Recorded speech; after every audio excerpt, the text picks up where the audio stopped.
আস্তে আস্তে কথা বলে না।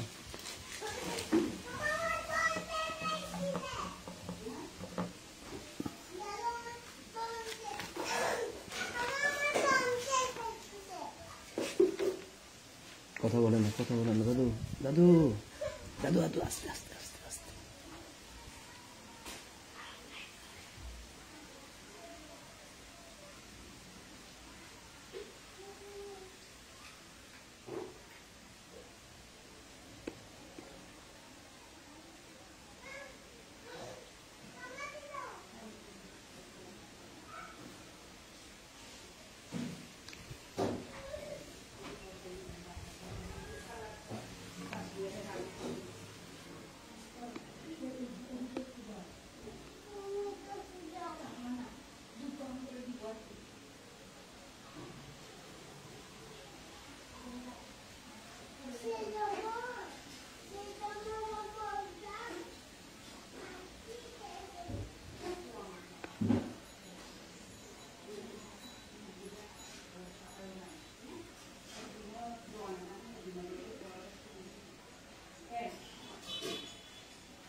আরম্ভ করতেছি।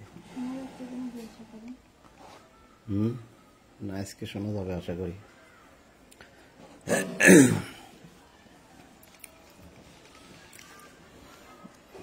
জিজ্ঞাসা করি, এতক্ষণ যখন জিজ্ঞাসা করিনি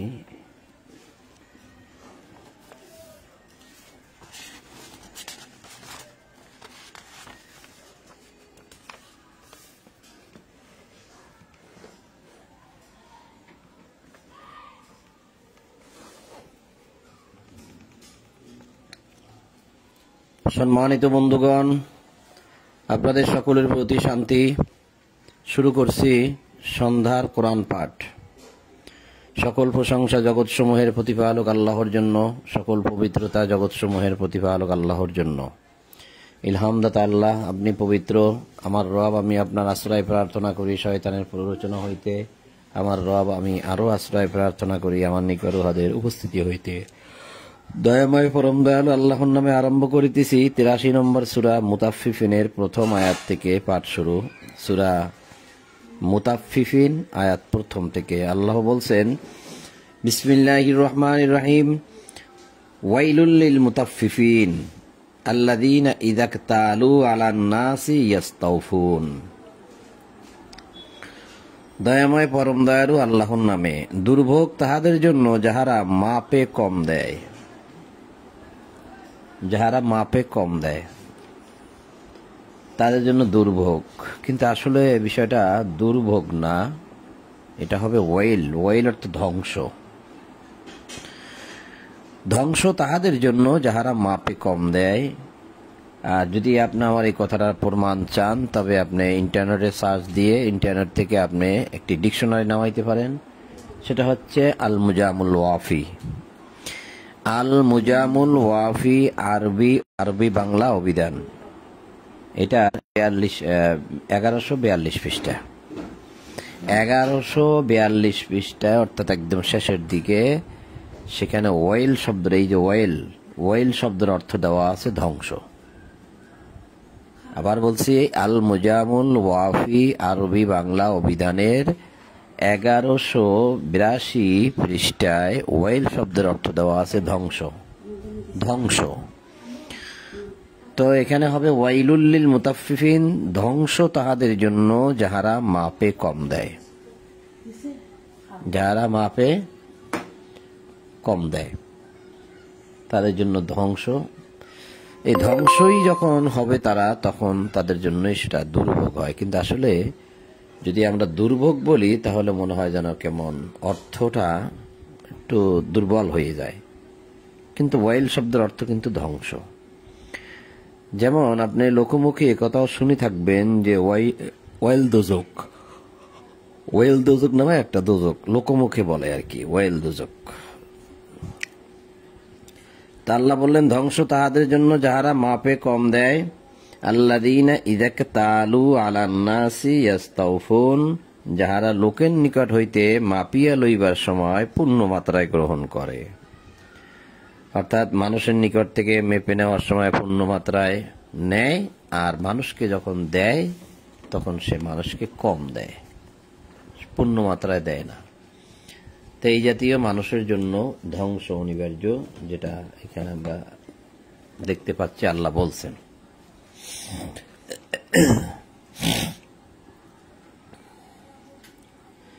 ওয়াইদা কালুহুম আও ওয়াজানুহুম ইউখসিরুন আলা ইয়াজুন্নু উলাইকা আন্নাহুম মাবউসুন লিয়াউমিন আযীম ইয়াওমা ইয়াকুমুন নাসু লিরাব্বিল আলামিন।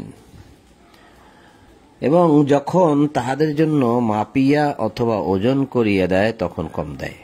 তো নিজে যখন নেয় তখন ঠিক মতো মেপে নেয়, মানুষকে যখন দেয় তখন সে কম দেয়। উহারা কি চিন্তা করে না যে উহারা পুনরুত্থিত হইবে? তারা কি একটু ভেবে দেখে না যে তাদেরকে জীবিত করে আবার উঠানো হবে? তাদেরকে যে আবার উঠানো হবে, তারা যে আবার জীবিত হবে, বিষয়টা কি তারা ভেবে দেখে না, চিন্তা করে না? কখন? লিয়াউমিন আযীম, মহাদিবসে। মহা অর্থাৎ আজিম, আর ইয়াউম অর্থাৎ দিন, মানে দিবসে। যেদিন দাঁড়াইবে সমস্ত মানুষ জগৎ সমূহের প্রতিপালকের সম্মুখে। ইয়াউমা ইয়াকুমুন নাসু লিরাব্বিল আলামিন, যেদিন দাঁড়াইবে সমস্ত মানুষ। এখানে কাউকে বাদ রাখা হয় নাই। লিরাব্বিল আলামিন, জগৎ সমূহের প্রতিপালকের সম্মুখে দাঁড়াবে। কখনো না পাপাচারীদের আমল নামা তো সিজ্জিনে, কাল্লা ইন্না কিতাবাল ফুজ্জারি লাফি সিজ্জিন। পাপাচারীদের আমল নামা অর্থাৎ তাদের কিতাবা মানে তাদের সমস্ত বিষয়াদি যেখানে লেখা আছে, সেই লেখা হচ্ছে কোথায়? সিজ্জিনে। পাপাজারীদের আমলনামা সিজ্জিনে।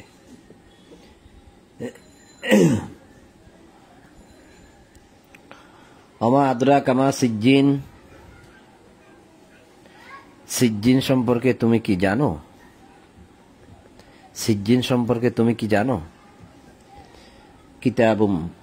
কিতাবুম মাওকুম, উহা চিহ্নিত আমলনামা, যাতে সব লেখা আছে। কিতাবুন তার মানে সেগুলা, কিতাবুন মানে একটি কিতাব যার মধ্যে সবকিছু লেখা আছে। তো এই যে সিজ্জিন, সিজ্জিন শব্দের অর্থ কিন্তু আপনার কারাগার। কারাগারকে বলা হয় সিজ্জিন। জেলখানা যেটাকে আমরা বলি সেটা আরবিতে বলা হয় সিজ্জিন। যেখানে ইউসুফ নবীকে জেলখানায় রাখা হয়েছিল, আপনার সূরা ইউসুফে দেখবেন অনেকবার এই সিজ্জিন শব্দটা আছে। সাজনা, সিজনু, সুজনা, ইয়াস জিনু এরকম আছে শব্দগুলা। তার মানে সিজ্জিন অর্থ কারাগার। তাহলে দেখা যায় যারা পাপাচারী তাদের আমলনামা কিন্তু সিজ্জিনে থাকে, অর্থাৎ জেলখানায় থাকে, উহা চিহ্নিত আমলনামা। সেই দিন ধ্বংস হইবে অস্বীকারীরা, মানে সেই দিনের ধ্বংস অস্বীকারীদের জন্য। ওয়াইলুন ইয়াউমাইযিল লিল মুকাজ্জিবিন, সেই দিনের ধ্বংস অস্বীকারীদের জন্য।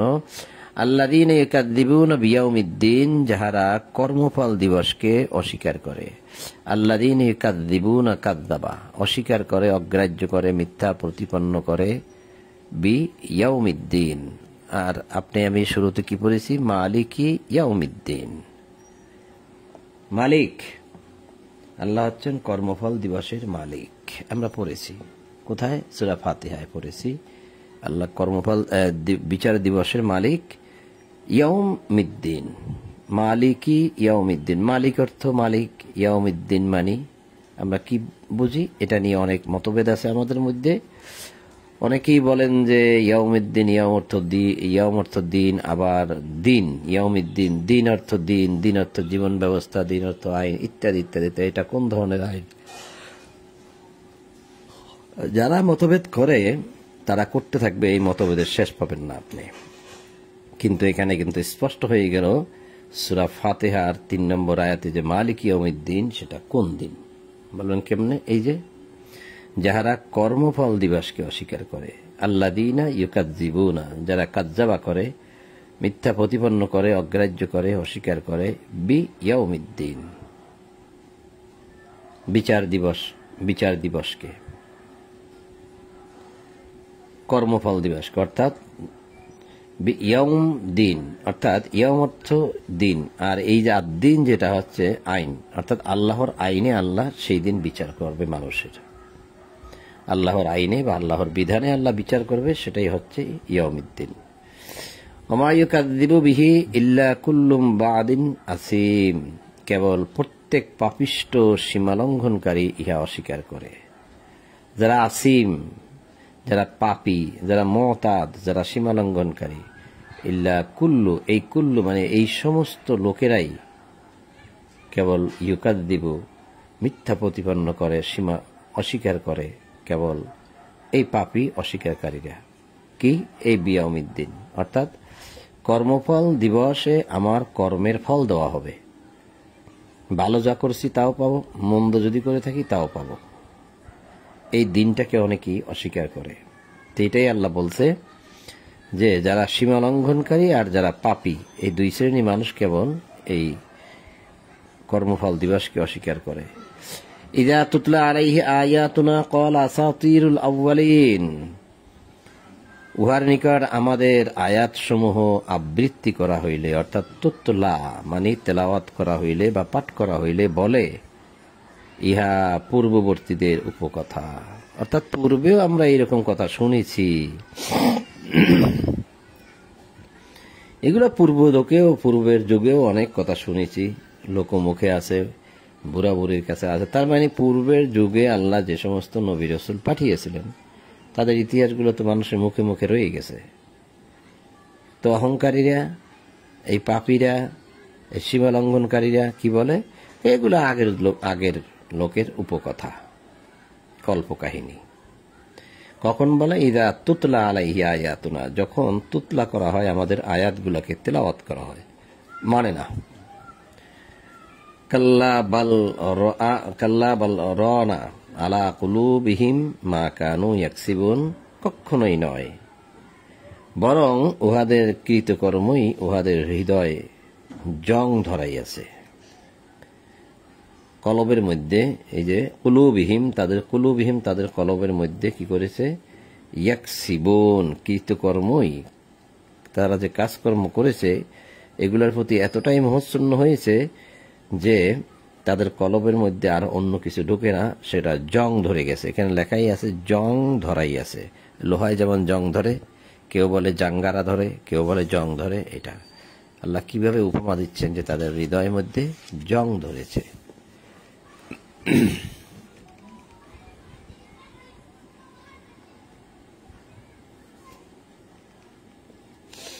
কাল্লা, না, অবশ্যই সেই দিন উহাদের প্রতিপালক হইতে অন্তর্হিত থাকিবে।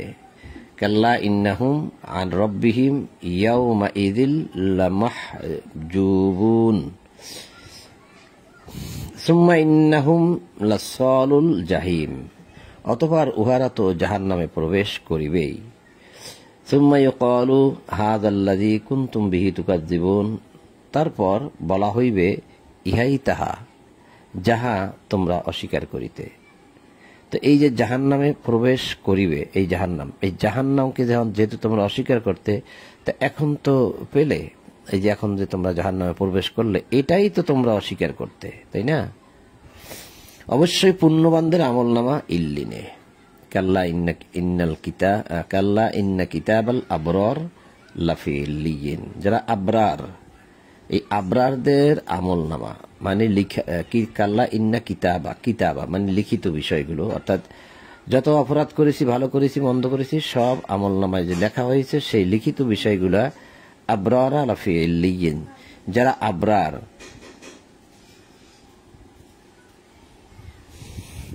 যারা পুণ্যবান, যারা আবরার, তাদের আমলনামাগুলো, লিখিত বিষয়গুলো কোথায়? ইল্লিয়িন। তারপরে বলা হয়েছে আমা আদরা কামা ইল্লিয়ুন, ইল্লিন সম্পর্কে তুমি কি কিছু জানো? কিতাবুম মারকুম, উহা চিহ্নিত আমলনামা। এই যে কথাটা ইল্লিয়িন, এই ইল্লিয়ুন শব্দের অর্থ হয় ঊর্ধ্বে। তাদের আমলনামা, পুণ্যবানদের আমলনামা ঊর্ধ্বে। আর সিজ্জিনের অর্থ দেখলাম কি আমরা? কারাগার। তাদের আমলনামাগুলো কারাগারে, বন্দি কারাগারে রাখা হয়েছে। আর যারা অপরাধী তাদের আমলনামা কারাগারে বন্দি করে রাখা হয়েছে। আর যারা আবরার, অর্থাৎ যারা পুণ্যবান ব্যক্তি, হৃদয়বান ব্যক্তি, ভালো ব্যক্তি, সহিষ্ণু ব্যক্তি, সহিষ্ণু ব্যক্তি, তাদের আমলনামা হয়েছে ইল্লিয়িনে, মানে ঊর্ধ্বে। এই ঊর্ধ্বে বলতে কি বুঝবো? আপনি ডিকশনারি খোলেন, ডিকশনারিতে শুধুমাত্র ঊর্ধ্বেই পাবেন। আল মুজামুল ওয়াফি আরবি অভিধানের আপনার 709 পৃষ্ঠায় আপনি পাবেন ঊর্ধ্বে। ইল্লিন শব্দের অর্থ ঊর্ধ্বে লেখা আছে। এখন এই ঊর্ধ্বে বলতে কি বুঝি আমরা? যেমন আমাদের ঊর্ধ্বে কি আছে? আসমান আছে, আকাশ আছে। তা আল্লাহ বলছে যে আল্লাহ নিজেই থাকে আকাশে।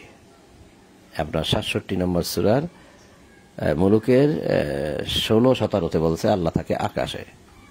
আবার বলছে আল্লাহ থাকে আরশে। তাহলে আরশটা সে আকাশে, সেখানে।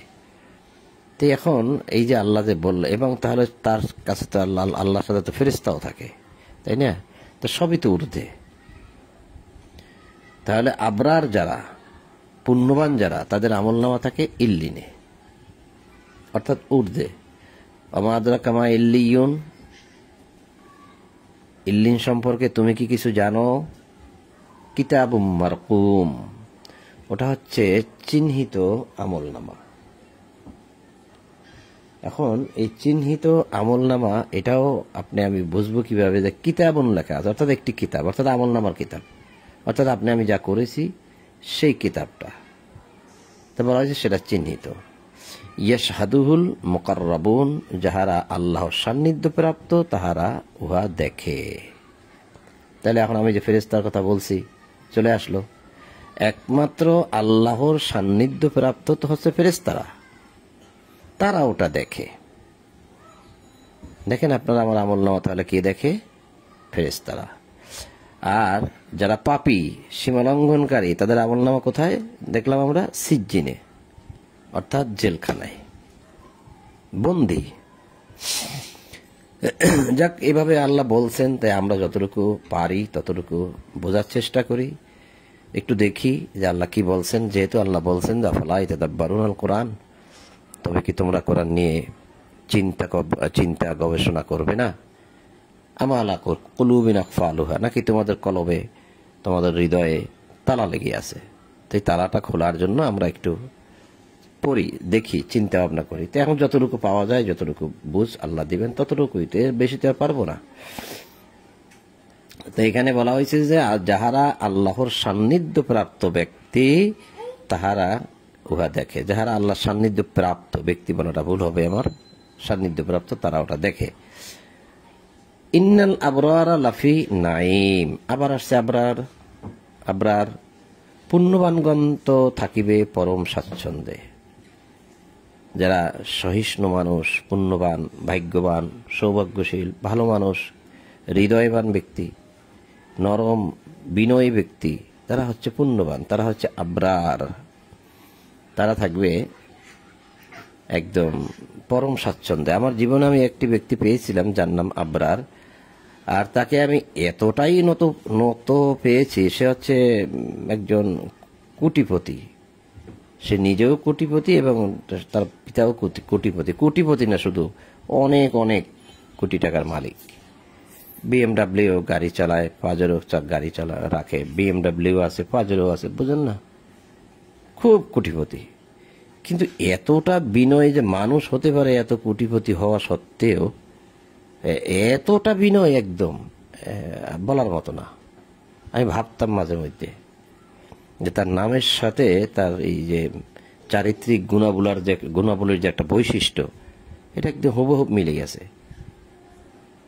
একদম মানে মনে হয় যেন মুখ থেকে কথা বয়ে বেরই হয় না। শিক্ষিত, আবার লন্ডন থেকে লেখাপড়া করে আসছে।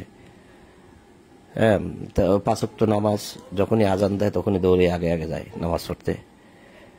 তারপরে মানুষের দেওয়া টাওয়ার ক্ষেত্রেও দেখলাম যে খুবই বিনয়ী, মানুষের সাথে কথাবার্তা একদম নরম নরম সুরে। শুধু ভাবতাম যে মানুষ তো পয়সাওয়ালাদের মধ্যে থেকে অনেকেই তো অহংকারী হয়, কিন্তু এই ব্যক্তি ভিন্ন। তো যাক, তার ভালো মন্দ পুণ্যের ফল তার কাছে থাকবে। আমার মনে পড়ে যায় যখন তার নামটা হচ্ছে আবরার, এবং তার মাও ধার্মিক, কখনোই চেহারা দেখিয়ে রাস্তায় নামে না কোথাও এরকম ভাবে। তা আমি এই নামের সাথে, তার মায়ের সাথে, তার চরিত্রের সাথে এই আয়াত যখন আমি পড়তাম তখন প্রায় সময় তাদের কথা মনে পড়তো। আজকেও মনে পড়ে গেল। যাক, একটু বাড়তি কথা বললাম, আল্লাহ ক্ষমা করুক। একটু বোঝার জন্য বলছি যে আল্লাহ বলছে পুণ্যবানগণ তো থাকিবে পরম স্বাচ্ছন্দ্যে, অর্থাৎ ইন্নাল আবরারা লাফি নাইম আলাল আরাইকি ইয়ানজুরুন, তাহারা সুসজ্জিত আসনে বসিয়া অবলোকন করিবে, মানে দেখিবে। তারিফু ফি বুজুহিহিম নাদরাতান নাইম, তুমি তাহাদের মুখমণ্ডলে স্বাচ্ছন্দ্যের দীপ্তি দেখিতে পাইবে। স্বাচ্ছন্দ্য মানে আনন্দ। তাহলে যারা ভাগ্যবান, পুণ্যবান, আবরার এবং যারা মুত্তাকি, মুমিন, তারা কিন্তু এই দুনিয়ায় আনন্দ করতে পারে না, তাদের আনন্দটা সেই দিন। এই কোরআনের মধ্যে এই আনন্দ যে সেই দিন, মুত্তাকিরা যে সেই দিন আনন্দ করবে, এই বিষয়ে অনেকগুলো আয়াত আমরা পড়ে আসছি সেই দিন। আর দুনিয়াটা হয়েছে ওই যারা মানে না তাদের জন্য ভোগ বিলাসের আনন্দ উল্লাসের জায়গা, আর যারা মানে, যারা মুত্তাকি মুমিন, তাদের জন্য খুবই কষ্টের জায়গা, প্লাস সেটা গিরিপথের জায়গা, বন্ধুর গিরিপথের জায়গা, বন্ধুর গিরিপথ, যেটা আমরা আর এই 4-5টা সূরা পরে গেলেই পেয়ে যাব। 90 নম্বর সূরায় বন্ধুর গিরিপথ, এই যে 90 নম্বর সূরা বালাদ, এখানে আমরা পেয়ে যাব। এই 90 নম্বর সূরা বালাদ, এই যে বন্ধুর গিরিপথ। আর আমি তাহাকে দুটি পথ দেখিয়েছি, সে তো বন্ধুর গিরিপথে প্রবেশ করে নাই। তুমি কি জানো বন্ধুর গিরিপথ কি? উহা হইতেছে দাস মুক্তি, দুর্ভিক্ষে অন্নদান করা, এতিম আত্মীয়কে দেওয়া, দারিদ্র নিষ্পেষিত নিঃস্বকে দেওয়া, তদুপরি সে অন্তর্ভুক্ত হয় মুমিনদের। যাই হোক, এই সমস্ত আয়াত যখন পড়ে আমার কাছে মনে হয় এগুলো আমি পড়ে গেছি, আবার চিন্তা করি না পড়ি নাই, আবার এরকম মনে হয় পড়ি নাই, একবার মনে হয় পড়ে গেছি, আবার মনে হয় পড়ি নাই, এরকম।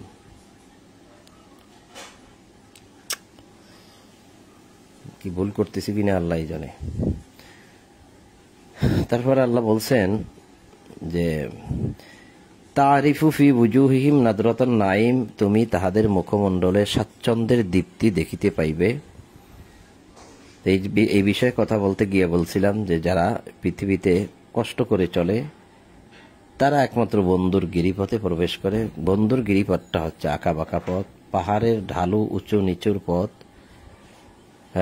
মানে পিচ্ছিল জায়গা, উঁচু নিচু পাথর, কষ্টের জায়গা, পাহাড়ের গুহার ভিতরে জায়গা, পাহাড়ের চিপায় চিপায় দুই পাহাড়ের মধ্যবর্তী স্থানে যে সমস্ত রাস্তাগুলো আছে খুব কষ্টের রাস্তা, সেটা হচ্ছে বন্ধুর গিরিপথ। তা সেই পথটায় কে প্রবেশ করে? অর্থাৎ যারা আল্লাহকে মানে তাদের জীবন যাপন হবে ওই বন্ধুর গিরিপথের মতো। তা তাদের মুখে থাকবে স্বাচ্ছন্দ্য সেই দিন। ইউসকাউনা মির রাহিকিম মাখতুম, তাহাদেরকে মোহর করা বিশুদ্ধ পানি হইতে পান করা দেওয়া হইবে। উহার মোহর মিস্কে বিষয়ে প্রতিযোগিতা করুক। খিতামুহু মিসকুন ফি যালিকা ফালিয়াতানাফাসিল মুতানাফিসুন। তো এখানে বলা হয়েছে ইউসকাউনা মির রাহিকিম মাখতুম, একটা মাখতুম, আবার বলা হয়েছে খিতামুহু। এই মাখতুম কিতামা এই দুটি শব্দ আসছে আপনার ওই যে খতম থেকে। এই যে খা খা তা মিম, এখানেও খা তা মিম, খতম।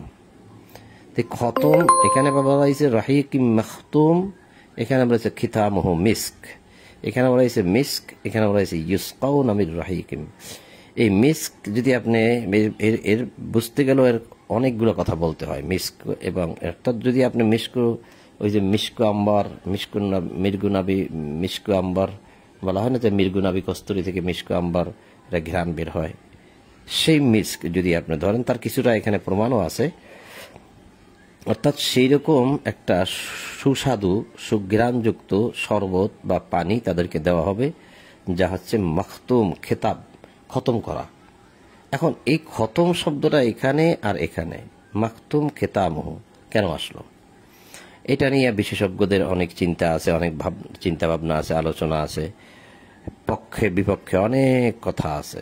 যখন আপনি সূরা 33 নম্বর সূরা আহজাবের 40 নম্বর আয়াতে যেখানে বলা হয়েছে মা কানা মুহাম্মাদুন আবা আহাদিম মির রিজালিকুম ওয়ালাকিন রাসূলুল্লাহি ওয়া খাতামান নাবিয়্যিন, খাতামান নাবিয়্যিন খতম।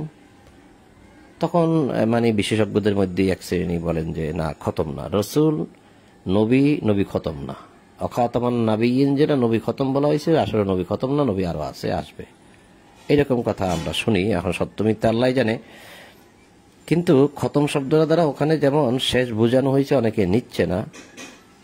এর বিষয়ে যদি আমি কথা বলতে যাই, সে খতম শব্দ কোথায় কোথায় আছে, যে খতম শব্দ দ্বারা আল্লাহ কি বুঝাইছে, তা যদি আমি প্রমাণ দিই তাহলে আপনি বুঝতে পারবেন যে আসলে খতম শব্দের অর্থ শেষ হয়। কারণ খতম শব্দের অর্থ মোহর, সিল করা, মোহর মেরে দেওয়া। তো এখন এখানেও বলা হয়েছে যে উহার মোহর মিস্কের মতো, মানে মিস্ক আম্বারের মতো, এবং এ বিষয়ে প্রতিযোগী করুক। তাহলে তাহাদেরকে মোহর করা বিশুদ্ধ পানি হইতে পান করানো হইবে।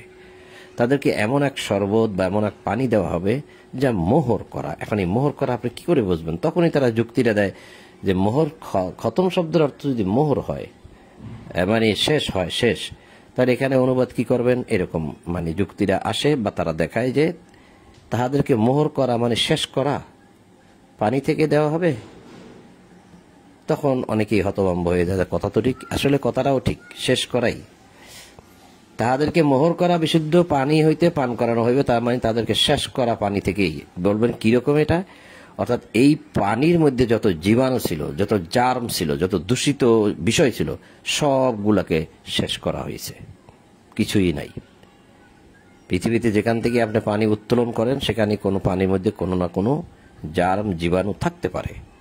আপনি গ্যারান্টি দিয়ে বলতে পারবেন না যে আমি এখান থেকে পানি উত্তোলন করেছি, এই পাহাড়ের চূড়া থেকে, ঝর্ণা থেকে, মাটির গভীর থেকে, সমুদ্র থেকে। আপনি বলতে পারবেন না, গ্যারান্টি দিতে পারবেন না যে এখানে কোনো জীবাণু নাই, কোনো জার্ম নাই। কিন্তু আল্লাহ গ্যারান্টি দিচ্ছেন যে তাদেরকে এমন বিশুদ্ধ পানি, এই বিশুদ্ধ পানিটা হয় কিভাবে? মোহর করা থেকে, অর্থাৎ যার মধ্যে কোনো জার্ম জীবাণু নেই, শেষ করে দেওয়া হয়েছে, সেই বিশুদ্ধ পানি হইতে তাদেরকে পান করানো হবে। এইভাবে যখন মোহর শব্দটা আপনার নেবেন তখন কিন্তু ঠিকই বুঝে আসবে। আল্লাহ বলছে উহার মোহর এমন যে ওটাকে এমনভাবে মানে শেষ করা হয়েছে তার জীবাণুগুলোকে, বা হতে পারে এটা জীবাণু বলতেছি আর কি, আমি মানি এটা, আমি হয়তো ওরকম ভাবে আল্লাহ কি বলছেন বা বুঝাইছেন আমি ততটাও প্রকাশ করতে পারতেছি না আপনাদের নিকটে, কিন্তু আমি বুঝতেছি বিষয়গুলো যে সেটা এইরকমই এক মানে শেষ করা, মানে পানিকে বিশুদ্ধ করা। এখানে বিশুদ্ধ লেখা আছে না, যে এমন বিশুদ্ধ করা হয়েছে তার মধ্যে আর কিছু নাই, শেষ। শেষ তো শেষ, সেটা মিশকে আম্বারের মতো সুগন্ধি ঘ্রাণ। সে পানিটা একবার যদি কেউ পান করে মনে হয় তার আর পান আর করা নাও করা লাগতে পারে, যদি আল্লাহ চান। তাহলে আল্লাহ বলতেছেন যে এ বিষয়ে প্রতিযোগীরা প্রতিযোগিতা করুক। এখানে বলা হয়েছে ফালিয়া তানাফাসিল মোতানাফিসুন, তার মানে এই পানি কি আপনার প্রয়োজন? মোহর করা, বিশুদ্ধ করা পানি কি আপনার দরকার? যদি এই পানি আপনি পাইতে চান, যদি এই পানিটা আপনার প্রয়োজন মনে করেন, তাহলে আপনি একটা প্রতিযোগিতা করুন। এখানে আল্লাহ বলছে যার দরকার সে প্রতিযোগিতা করুক। কি প্রতিযোগিতা করবেন? মানে এই পৃথিবীতে কিভাবে কল্যাণের কাজ করা যায়, মানুষের কল্যাণে কিভাবে কাজ করা যায়, নিজের পেট ভরার জন্য না, অন্যের পেট ভরানোর জন্য কিভাবে কাজ করা যায়, আল্লাহর আদেশগুলো কিভাবে বাস্তবায়ন করা যায়, এই প্রতিযোগিতা করুন যে কে কত ভালো কাজ করতে পারি, কে কত আল্লাহর আদেশ মেনে চলে চলে একদম অগ্রগামী হইতে পারি। আল্লাহ কথাগুলো খেয়াল করুন। আল্লাহ বলছে ফালিয়া তানাফাসিল মুতানাফিসুন, যে প্রতিযোগীরা প্রতিযোগিতা করুক। এখন যদি আপনাকে আমি বলি যে ভাই এখানে আপনি আসেন, দৌড় প্রতিযোগিতা হবে, যে ফার্স্ট হবে তাকে 1 কোটি করে টাকা দেওয়া হবে, 1 লক্ষ করে টাকা দেওয়া হবে। দেখবেন এখানে লাখ লাখ মানুষ এসে হাজির, যে জিয়াসি একটু দৌড় যদি পেয়ে যাই। কত প্রতিযোগিতা চলতেছে আমাদের দেশে।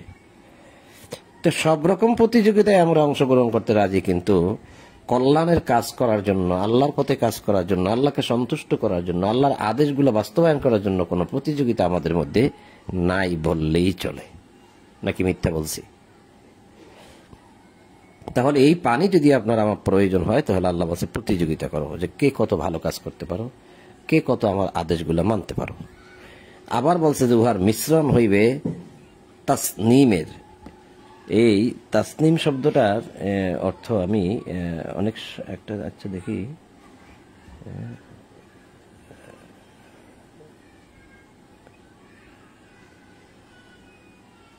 এটার অর্থ চেষ্টা করেছি আমি, কিন্তু আসলে যেটা পাই সেটা আমারও মানে ধারণায় নিতে পারি না আমি, এই জন্য আমি নেই না, যেটা হয় না। তাসনিম শব্দটা আপাতত আমরা এখানে রেখে দিলাম, থাক, যেটা আল্লাহ বলছেন এরকমই থাক। হয়তো যখন আরো জ্ঞান অর্জন করতে পারবো, আল্লাহ দিবেন, তখন হয়তো এটা প্রকাশ করতে পারবো। তাছাড়া আসলে হবেও না, কারণ আমাদের চেষ্টা তো করেই যেতে হবে। আর আল্লাহ পক্ষ থেকে আল্লাহ যদি আমাদেরকে না দেন তাতে আমরা পারবো না। যেটা পারবো না সেটা বলে লাভ নাই। আমি পারি না, আরেকজন পারবে। আর আমি যে সব পারবো তাও তো না, আমি যে সামান্য একটু পড়ি মাত্র। এরপরে আল্লাহ বলছে আইনাই ইয়াশরাবু বিহাল মুকাররাবুন, ইহা একটি প্রস্রবণ। ওই যে তাসনিম, যেটা তাসনিম, এই তাসনিমের যে প্রস্রবণটা, সেটার কথা বলা হচ্ছে, যাহা হইতে সান্নিধ্য প্রাপ্তরা পান করবে। সান্নিধ্য প্রাপ্তরা পান করে। এখন আপনি কি আল্লাহ সান্নিধ্য প্রাপ্ত হতে চান? যে আল্লাহ সান্নিধ্য প্রাপ্ত, যার প্রতি আল্লাহ সন্তুষ্ট, যার প্রতি আপনি নিজেও সন্তুষ্ট, রাজিয়াল্লাহু আনহুম ওয়া রাজু আন, আল্লাহ তাদের প্রতি সন্তুষ্ট, তারা আল্লাহর প্রতি সন্তুষ্ট, তারাই তো সান্নিধ্য প্রাপ্ত হবে। তারা সেই তাসনিম থেকে পান করবে। যাহারা অপরাধী তাহারা তো মুমিনদেরকে উপহাস করিত। যারা অপরাধী, যারা এই পৃথিবীতে বসে অপরাধ করেছে, তারা মুমিনদেরকে কি করত? উপহাস করত। এবং উহারা যখন মুমিনদের নিকট দিয়া যাইত তখন চোখ টিপিয়া ইশারা করিত, চক্ষু টিপিয়া ইশারা করিত। এরকম কিন্তু পৃথিবীতে আছে, আপনার আমার বেলায় ঘটছে। অনেক মুমিনদের পাশ দিয়ে যাচ্ছে আর টিটকারি দিয়ে যাচ্ছে, উপহাস করতে যাচ্ছে, আগুন দিয়ে জ্বালাই দিচ্ছে, বাড়িঘর জ্বালাই দিচ্ছে, এবং টিটকারি মেরে মেরে চোখ টিপে টিপে যাচ্ছে, ইশারা করে দেখাচ্ছে যে এই এরা এরা এরা। তার মানে কিতাবের কথা বললে, কিতাব মানলে এই সমস্যাগুলো হবে। কারণ এটা নবী রাসূলদের বেলায় হয়েছে। আল্লাহ তো বলছে যে মুমিনদের বেলা হয়েছে, তখন হয়েছে, এটা এখনো হবে। নবী রাসূলদের ক্ষেত্রে হয়েছে। নবী রাসূলদেরকে পাগল বলছে তারা। এবং যখন উহাদের আপনজনের নিকট ফিরিয়া আসিত তখন উহারা ফিরিত উৎফুল্ল হইয়া, আনন্দের সাথে তারা তাদের আপনজনের কাছে যাইত। এবং যখন উহাদেরকে দেখিত তখন বলিত, ইহারাই তো পথভ্রষ্ট। উহাদেরকে তো তাহাদের তত্ত্বাবধায়ক করিয়া পাঠানো হয় নাই। আজ মুমিনদের উপহাস, মুমিনগণ উপহাস করিতেছে কাফেরদেরকে। আজ মানে সেই বিচার দিবসে মুমিনরা উপহাস করবে কাফেরদেরকে। ফালিয়াউমাল্লাযীনা আমানু, আমানুরা বিশ্বাসীরা, মিনাল কুফফারি ইয়াদহাকুন, কাফেরদেরকে উপহাস করবে। সুসজ্জিত আসন হইতে উহাদেরকে অবলোকন করিয়া, অর্থাৎ মুমিনগণ হেলান দিয়ে ভালো একটা জায়গায়, নির্মল ছায়ার জায়গায়, স্থানে তারা হেলান দিয়া সুসজ্জিত আসনে, চেয়ারে, কেদারায় বসবে, আর তাদেরকে নিয়ে যাওয়া হবে জাহান্নামের দিকে। তখন তারা দেখবে কাফেররা উহাদের কৃতকর্মের ফল পাইল তো। হাল সুবিবাল কুফফারু মা কানু ইয়াফআলুন।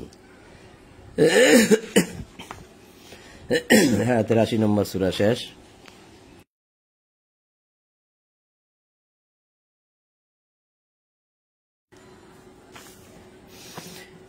এবার আমরা সূরা মুতাফফিফিন শেষ হলো। এবার আমরা ইনশিকাক, 84 নম্বর সূরা ইনশিকাকে যাচ্ছি। আল্লাহ বলছেন, বিসমিল্লাহির রহমানির রহিম, ইদাস সামাউন শাক্কাত ওয়া আযিনাত লিরাব্বিহা ওয়া হুক্কাত ওয়া ইদাল আরদু মুদ্দাত ওয়া আলকাত মা ফিহা ওয়া তাখাল্লাত ওয়া আযিনাত লিরাব্বিহা ওয়া হুক্কাত। 1, 2, 3, 4, 5 এই 5টি আয়াতের অনুবাদ দেখি। 5টি আয়াতের অনুবাদের পরে আরেকটু ভিন্ন। আল্লাহ বলছেন যে যখন আকাশ বিদীর্ণ হইবে, দয়াময় পরম দয়ালু আল্লাহর নামে, যখন আকাশ বিদীর্ণ হইবে, ইজাস সামা, সামা মানে আকাশ, ইজাস সামাউন শাক্কাত, যখন ভেঙে চুরে চুরমার হয়ে যাবে আকাশ, গলিত ধাতুর মতো গলে গলে পড়তে থাকবে আকাশ। আমি কেন বললাম কথাটা, গলিত ধাতুর মতো গলে গলে পড়তে থাকবে আকাশ? যেহেতু কথাটা বলেছি সেহেতু দেখিয়ে দিই। যারা এই যে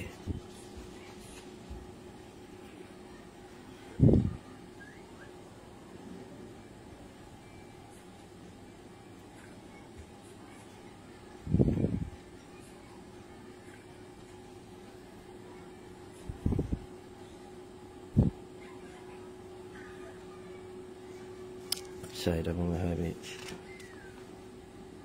ভুল জায়গায় আসছি।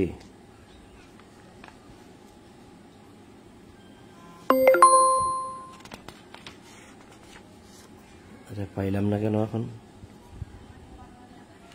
এইখানেই তো আছিল, 93-তে। আচ্ছা, আমি ভুল জায়গায় আসছি, সেজন্য পাচ্ছি না। এটা হচ্ছে 70 নম্বর সূরায়। 70 নম্বর সূরার জিনিস যদি আমি এসে 92-তে খুঁজে পাবো। এই যে 70 নম্বর সূরা, এতক্ষণ যেটা খুঁজতেছিলাম, 70 নম্বর সূরা মাআরিজ 8 নম্বর আয়াত। এই দেখেন, সেদিন আকাশ হইবে গলিত ধাতুর মতো এবং পর্বতসমূহ হইবে রঙিন পশমের মতো। এই বিষয়টা দেখানোর জন্য আমি একটু সময় ক্ষেপণ করছি, দুঃখিত। তো এই যে দেখেন, আল্লাহ বলছেন আকাশ হবে গলিত ধাতুর মতো। তাহলে এবার আসেন এখানে 84 নম্বর সূরা ইনশিকাকের প্রথম আয়াত, ইদাস সামাউন শাক্কাত, যখন আকাশ বিদীর্ণ হইবে, অর্থাৎ গলিত ধাতুর মতো হয়ে গলে গলে পড়তে থাকবে। পাওয়া গেল তো প্রমাণ। ও তাহার প্রতিপালকের আদেশ পালন করিবে, এবং ইহাই তাহার করণীয়। কি বুঝলেন সম্মানিত উপস্থিতি? কিছু একটা বোঝা গেল কি? যেদিন আকাশ বিদীর্ণ হবে, ভেঙে চুরমার হয়ে যাবে, ফুটো ফুটো হয়ে পড়ে যাবে, কারণ এই বিদীর্ণ শব্দের অর্থ ফুটো করা, ছিদ্র করা, বিদীর্ণ হওয়া ইত্যাদি ইত্যাদি।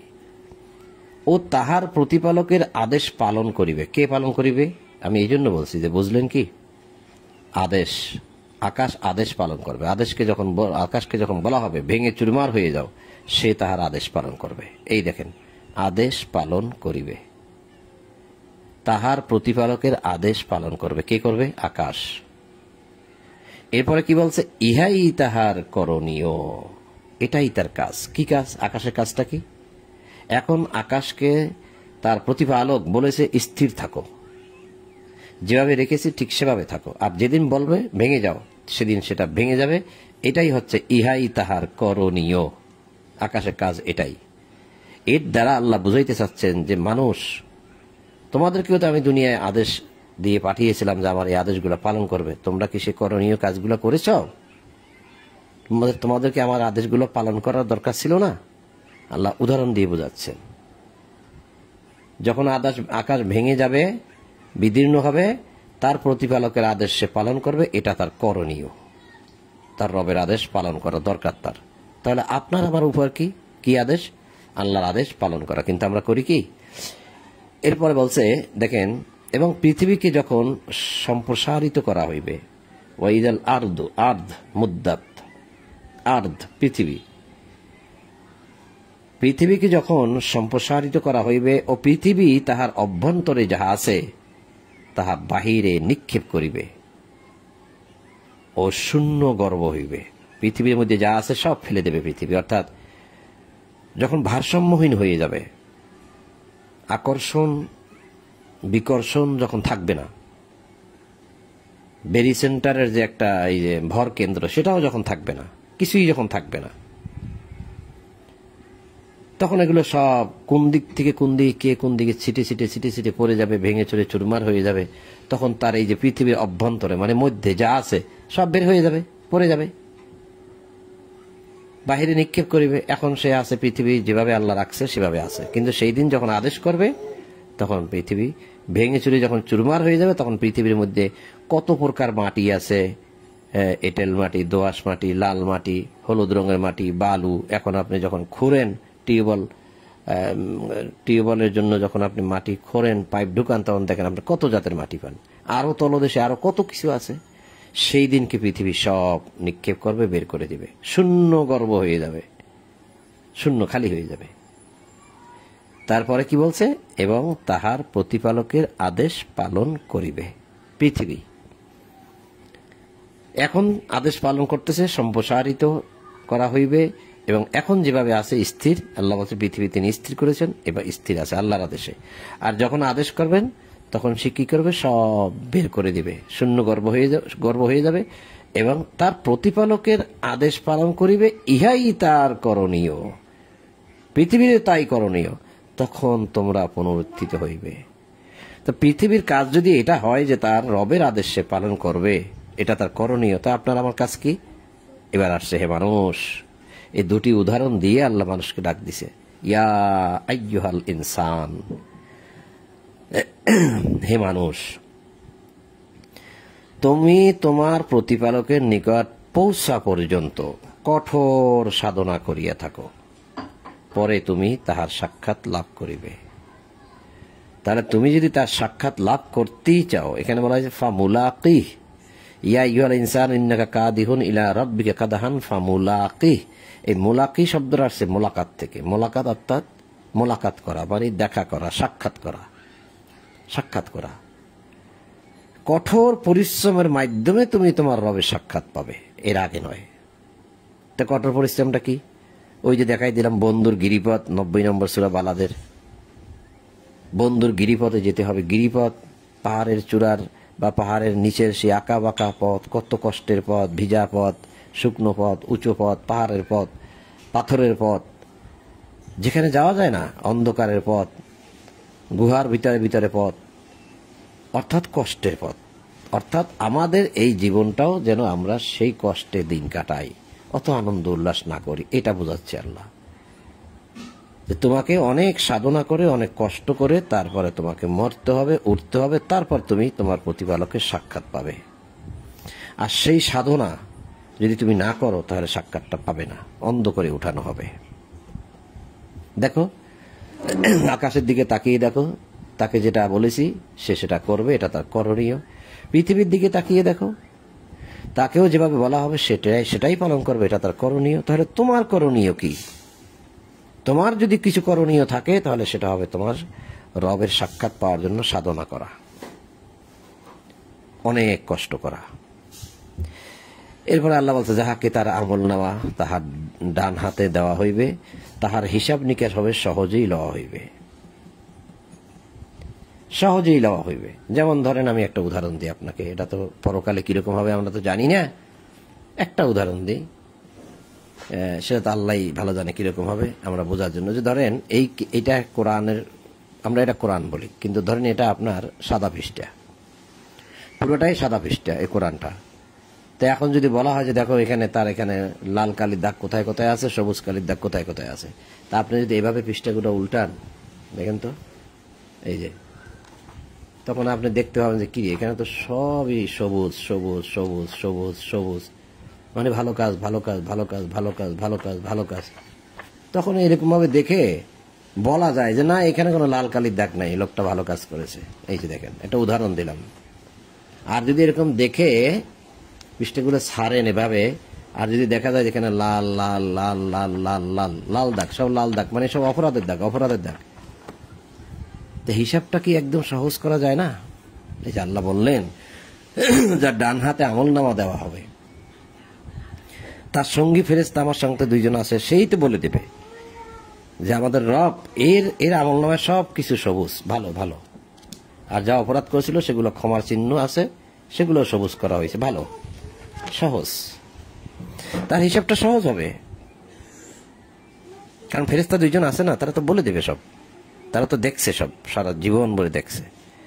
আল্লাহ বললেন, যাহাকে তাহার আমলনামা তাহার ডান হাতে দেওয়া হইবে, তাহার হিসাব নিকাশ হইবে, লওয়া হইবে, হিসাব নিকাশ সহজেই লওয়া হইবে, এবং সে তাহার স্বজনদের নিকট প্রফুল্ল চিত্তে ফিরিয়া যাইবে। তার স্বজনদের মধ্যে যারা ডান হাতে আমলনামা পেয়েছিল, অপেক্ষমান আছে জান্নাতে যাওয়ার জন্য, আরাফে, তাদের সাথে দৌড়ে সেখানে যাবে। হায় রে, আমিও তো বেঁচে গেলাম, আমিও একদম মানে খুব খুশি, খুব আনন্দিত যে আমার আমলনামা খুব ডান হাতে পেয়েছি, এবং আমার আমলনামা খুব সহজ, কিছুই ব্যাড কষে করে নাই। আনন্দটা ঠিক তখন। আর এখানে আমরা কি পড়লাম, যে কঠোর সাধনা করতে হবে, এই যে কঠোর সাধনা, ইন্নাকা কাদিহুন ইলা রাব্বিকা কাদাহান ফামুলাকি, কঠোর সাধনা করে তারপরে তুমি যাবে। তা কঠোর সাধনা যারা করে তারা কি আনন্দের মধ্যে থাকে? চোখ দিয়ে পানি পড়ে, ঘাম ঝরে, কষ্ট করে, এটা কি আনন্দের জায়গা? তা আনন্দটা হবে কেবল সেই দিন। এখানে হবে কঠোর সাধনা, অধিক পরিশ্রম, শুধুমাত্র আল্লাহকে পাওয়ার জন্য। এই কথাগুলো আমি বেশি বেশি বেশি প্রাধান্য দিই, বেশি বেশি বলি। খেয়াল করবেন কেন বলি কথাগুলো। দেখেন আছে কোরআনে, আমরা মালুম করতেছি না, আমরা আমলে নিচ্ছি না, বুঝতেছি না, সেই জন্য। তাহলে যাই হোক, যার আমলনামা ডান হাতে পেল তার হিসাব সহজ হইল, সে তার স্বজনদের নিকটে ফিরে যাবে আনন্দের সাথে, উৎফুল্ল চিত্তে। এরপরে বলছে,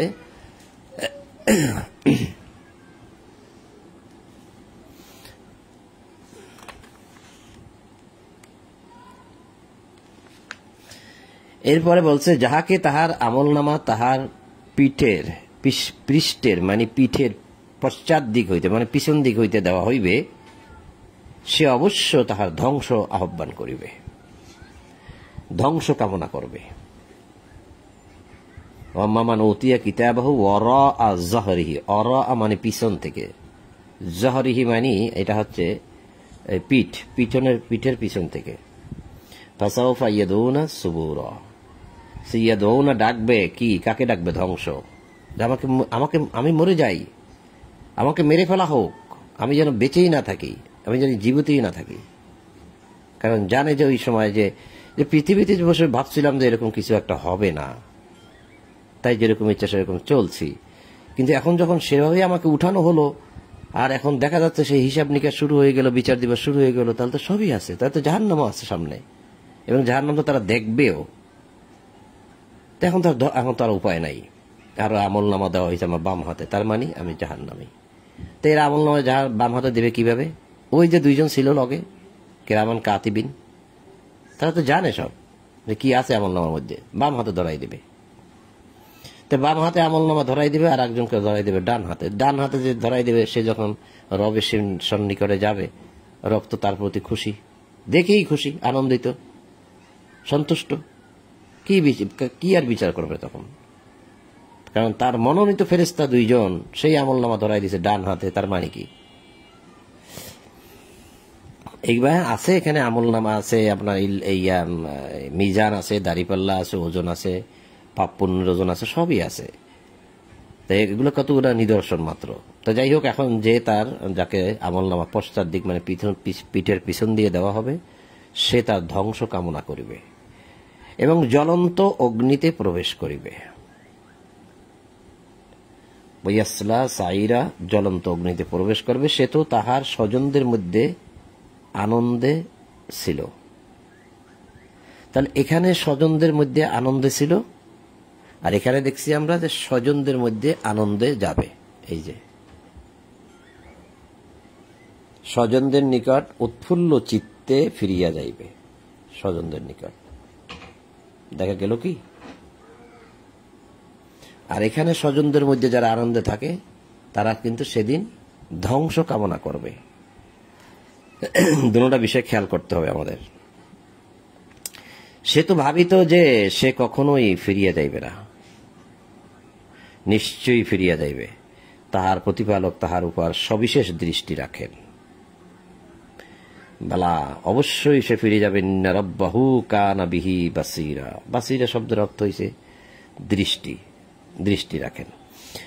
এরপরে আল্লাহ বলতেছে, আমি শপথ করি অস্তরাগের। ফালা উকসিমু বিশাফাক, এই শাফাকের শপথ করি। এই শাফাকের অর্থ নিয়েও অনেক রকম মতভেদ পাওয়া যায়। কেউ বলেন যে সন্ধ্যাকালীন লাল আভা, কেউ বলেন অস্তরাগ, কেউ বলেন সন্ধ্যার মানে সূর্য ডোবার পরের অংশ, কেউ বলে সূর্য ডোবার আগের অংশ, এইরকম আর কি। কেউ বলেন যে সূর্য ডোবা হইতে রাতের, কেউ বলেন যে সূর্য ডোবা হইতে একদম রাতের অন্ধকার না আসা পর্যন্ত, এইরকম। আমি এখানে কয়েক রকম মতভেদ অনেক মানুষের কাছ থেকে পেয়েছি, সেজন্য বলছি। আপনি যখন আলোচনা বসবেন 20 জনকে নিয়ে, 30 জন 40 জনকে নিয়ে, দেখবেন এক একজনের একটা মত দিচ্ছে, জ্ঞানীরাই দিচ্ছে। তা যাই হোক, এখন আল্লাহ বলছেন শাফাক, ওদিকে বলছে সুবে সাদেক, সাদেক তো বলে না সুবাহ, ওদিকে বলছে সুবাহ, এদিকে বলছে শাফাক। সুবাহ বলছে ফজরের এই মানে সূর্য ওঠার আগ মুহূর্তকে, ফজর থেকে যে সময়টা শুরু হয় ওটাকে আল্লাহ সুবাহ বলেছে। ওখানের ভিতরে আর ছোট ছোট নাম আছে কিছু কিছু। তা ঠিক আর বিপরীতে হচ্ছে সূর্য ডোবার পরের যে সময়টা, সেটা হচ্ছে শাফাক। এটার থেকে আবার রাতের অন্ধকার পর্যন্ত, যদিও এটাকে সন্ধ্যাকালীন লাল আবহাওয়া বলা হয়। যাকে আমি এখন সেটা যে বললাম, যেহেতু অনেক রকম মতভেদ আছে, তাহলে থাক সেটা।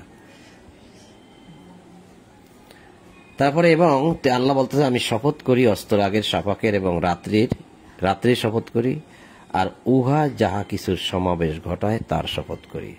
তো সমাবেশ ঘটায়, রাত কিসের সমাবেশ ঘটায়? তারকার সমাবেশ ঘটায়। তারকা, যে তারকা দিন দিন হারিয়ে যাচ্ছে, অর্থাৎ আমরা দেখতে পাচ্ছি না। তারকা তো আছে, হারায় নাই। ওই মানে আকাশে যে পলিউশনটা পড়ে, আমাদের এখানে কালো ধোঁয়াগুলো ওখানে যাইয়া আবরণ সৃষ্টি হয়ে গেছে, যার জন্য আমরা তারকা দেখতে পাই না। এখন কিন্তু আমাদের নিজের হাতে কর্মের ফল আমরা ওখানে পৌঁছে দিছি, যার জন্য আমরা আমাদের ধ্বংস ডেকে এনেছি। এবং শপথ চন্দ্রের, এই বিষয়টা নিয়ে কিন্তু বিজ্ঞানীরাও একটা চিন্তা ভাবনা করে না, তবে কিছু কিছু বিজ্ঞানী হয়তো করে, কারণ বিজ্ঞানীরা আছে জলবায়ু পরিবর্তন নিয়ে। কিন্তু এই যে আকাশের যে তারকা দেখা বন্ধ হয়ে গেল, এটা নিয়ে আজ পর্যন্ত আমি আলোচনা শুনি না, সেজন্য বলছি, হয়তো কেউ কেউ করেন। আল্লাহ বলছেন শপথ চন্দ্রের, যখন উহা পূর্ণ হয়। এখন শপথ চন্দ্র কখন পূর্ণ হয়? প্রতি মাসেই একটা পূর্ণিমার চাঁদ দেখা যায়। সেই পূর্ণিমার চাঁদ আর বহু বছর পরে আর একটা চাঁদ আসা, এটা কিন্তু পার্থক্য আছে। এই চন্দ্রটা হবে যে আপনারা দেখবেন সূরা কদরের মধ্যে শেষে যে বলা হয়েছে সালামুন হিয়া হাত্তা মাতলাইল ফজর, সেই ফজর পর্যন্ত যে রাতটা আলোকে আলোকিত থাকে, সেই একটা চন্দ্রের রাত আছে, পূর্ণ চাঁদের রাত আছে, যেটা অনেক বছর পরে ঘুরে আসে, অনেক বছর পর ঘুরে আসে। যেমন আমাদের কিন্তু প্রতি 4 বছর পর পর একটা লিপিয়ারও হয়, তো ওরকমও কিন্তু আবার আরবিতেও আছে। হ্যাঁ, কত বছর পর পর সেটা হয় আর জানি না সেটা। আবার প্রতি বছরই একটা পূর্ণ চাঁদ আছে, আবার কয়েক বছর পর পর একটা পূর্ণ চাঁদ আছে। ওই জন্য ওই সুপার মুন, আবার বার্নিং মুন, আবার কি জানি মুন, অনেক মুন নাম আছে, এই জন্য বলে। তো যাই হোক, এখন একটা পূর্ণচন্দ্র আছে যেটা সব সময় আসে না, যেটা আমার আপাতত ধারণা বা জ্ঞান বা বুঝ, সেই পূর্ণচাঁদের শপথ করেছে আল্লাহ, শপথ পূর্ণচাঁদের। তাহলে সে পূর্ণচাঁদটা কখন ওঠে, কোন বরাবর গিয়ে পাওয়া যায়, সেটারও একটা দিক নির্দেশনা কোরআন পড়লে যেমন পাওয়া যায়, সেটা আপনার বিজ্ঞানীরাও দিয়েছেন, যে সেটা হচ্ছে গিয়া ওই মানে যারা মাস তৈরি করেছেন ইংরেজিতে, জানুয়ারি ফেব্রুয়ারি মাস যারা তৈরি করেছেন, তারাও এটা গবেষণা করে দেখতে পান যে সেটা সেপ্টেম্বর মাসের কখনো 20, 21, 22, 23 তারিখে, 19, 20, 21, 22, 23 তারিখে, 18 তারিখে হতে পারে, 19, 20 হতে পারে, 23 তারিখে হতে পারে। ওই সময় মোট কথা 20, 21, 22-এর ভিতরে থাকে, কারণ এটা বহু বছর পরে পরে আসে তো, তাই আল্লাহ বলছে যে শপথ চন্দ্রের যখন উহা পূর্ণ হয়, নিশ্চয়ই তোমরা ধাপে ধাপে আরোহণ করিবে।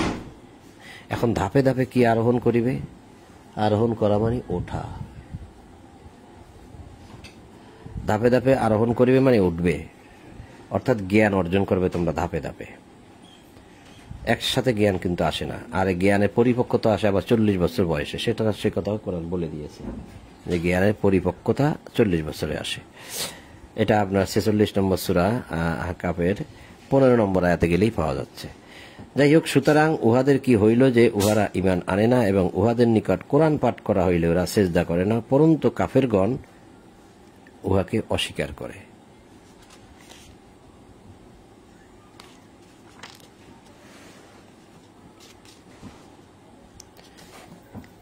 এবং উহারা যাহা পোষণ করে আল্লাহ তাহা সবিশেষ অবগত, সুতরাং উহাদেরকে মর্মান্তর শাস্তি সংবাদ দাও। কিন্তু যাহারা ঈমান আনে ও সৎকর্ম করে তাদের জন্য রয়েছে নিরবচ্ছিন্ন পুরস্কার, বিরামহীন পুরস্কার। কারা? যারা ঈমান আনে, সৎকর্ম করে, আর কিছু লাগে না। এই সৎকর্মের আওতার মধ্যে পুরা কোরআনের আদেশ নিষেধ। তাহলে এখানে যে আমরা কিন্তু শেষ করে ফেলছি আপনার 84 নম্বর সূরা ইনশিকাক, এখানে এসে সমাপ্ত হলো। আগামীকাল থেকে ইনশাআল্লাহ আমরা পরবর্তীতে 85 নম্বর সূরা বুরুজ থেকে পাঠ করব ইনশাআল্লাহ। তো এখানে একটা কথা রয়ে গেছে, যে কথাটা আমি না বললেই নয়, এটা বলে একটু শেষ করে দিচ্ছি। সেটা হচ্ছে আল্লাহ বলছে শেষের দিকে যখন আমরা পড়লাম, এখানে আল্লাহ বলছে শপথ চন্দ্রের যখন উহা পূর্ণ হয় নিশ্চয়ই তোমরা ধাপে ধাপে আরোহণ করিবে। সুতরাং উহাদের কি হইল যে উহারা ঈমান আনে না, এবং উহাদের নিকট কোরআন পাঠ করা হইল ওরা সিজদা করে না, বরং কাফেররা অস্বীকার করে। এই যে কথা, 3-4টে কথা। ফামা লাহুম লা ইউমিনুন, তাদের কি হইল যে তারা লা ইউমিনুন, ঈমান আনে না। ওয়া ইযা কুরিয়া আলাইহিমুল কোরআন, তাদের নিকট যখন কুরিয়া করা হয় মানে পাঠ করা হয়, আলাইহিমুল কোরআন, কোরআন যখন তাদের উপর পাঠ করা হয়, লা ইয়াসজুদুন, তারা সিজদা করে না। এই যে লেখা আছে উহারা সিজদা করে না। তা আপনি এখন বলুন তো, যখনই কেউ কোরআন পড়ে আপনি কি সিজদা করেন? মাটিতে কপাল ঠেকান? এই যে মাঠে যান, ঘাটে যান, ময়দানে যান, এই যে মার্কেটে যান, দেখেন কোরআনের আয়াত পাঠ করা হচ্ছে, সূরা ইয়াসিন শুনতেছেন, আর রহমান শুনতেছেন, কই আপনি কি সিজদা করতেছেন? কোন হুজুর কি বলতেছে সিজদা করো, সিজদা করো, কোরআন পাঠাচ্ছে? যখন আপনার আশেপাশে সবিনা খতম হয়, সবিনা খতম, রাত জেগে বা দিন সারাদিন কোরআন খতম করা হয় মাইকে, কই আপনি কি সিজদা করেন? কোন হুজুর কি বলে যে সিজদা করেন, করতে বলে? বলে না। এমনকি হুজুররা নিজেরাও করে না। তাহলে বিষয়টা কি? ওইজা কুরিয়া আলাইহিমুল কোরআন লা ইয়াসজুদুন, যখন তাদের নিকট কোরআন পাঠ করা হয় তারা সিজদা করে না। অস্বীকার করে কে? কাফেরগণ অস্বীকার করে। তার মানে কি হলো? যখন তাদের নিকট এই কোরআনের বাণী পাঠ করে শোনানো হয় তারা অস্বীকার করে, তারা মানে না, তারা মানে না, কাফেররা অস্বীকার করে। তাহলে এই সিজদা শব্দের অর্থটা কি আসে? যখন উহাদের নিকট কোরআন পাঠ করা হয় তখন উহারা মানে না, কাফেরগণ অস্বীকার করে। তাহলে সিজদা শব্দের অর্থ কি মানা হলো না? মানা হয়, আনুগত্য হয়, আদেশ মেনে নেওয়া হয়, কারো আদেশের প্রতি নিজেকে সোপর্দ করা, কারো আদেশের প্রতি নিজেকে অবিচলিত রাখা, কারো আদেশের প্রতি নিজেকে নিজে স্থির রাখা, কারো কাছে নিজেকে নতি স্বীকার করা, সবগুলোই কি হয় না?